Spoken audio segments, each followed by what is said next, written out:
వారంలో ఎన్నిసార్లు చికెన్ వండుకున్నా ఆదివారం చికెన్ వండుకోకపోతే అది ఆదివారంలాగే అనిపించదు. మీకు కూడా అంతేనా? కాకపోతే ఎప్పుడూ చేసుకునేలా కాకుండా కాస్త వెరైటీగా fried onion gravy chicken curry చేసేసుకుందాం ఈరోజు.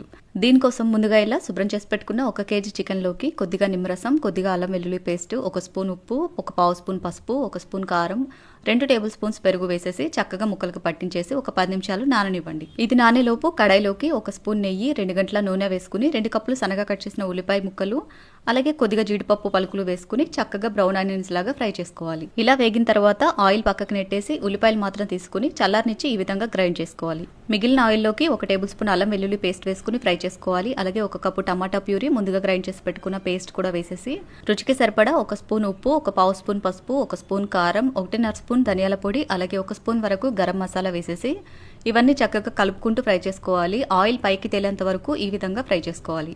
ఇలా ఆయిల్ సపరేట్ అవుతున్నప్పుడు ఇందులోకి ముందుగా మ్యారినేట్ చేసి పెట్టుకున్న చికెన్ని కూడా వేసేసి మరొక 5 నిమిషాల పాటు హై టు మీడియం ఫ్లేమ్లో ఫ్రై చేసుకోవాలి. ఇలా వేగిన తర్వాత 1 అర లీటర్ నీళ్లు కూడా పోసేసి అంతా కూడా చక్కగా కలిపేసుకుని మూత పెట్టి ఉడికించుకోవాలి. మధ్య మధ్యలో కలుపుకుంటూ గ్రేవీ ఇలా చిక్కబడి పైన ఆయిల్ తేలుతున్నప్పుడు కొద్దిగా కొత్తిమీర చల్లేసుకున్నారంటే ఎంతో టేస్టీ అయిన fried onion chicken gravy curry ready.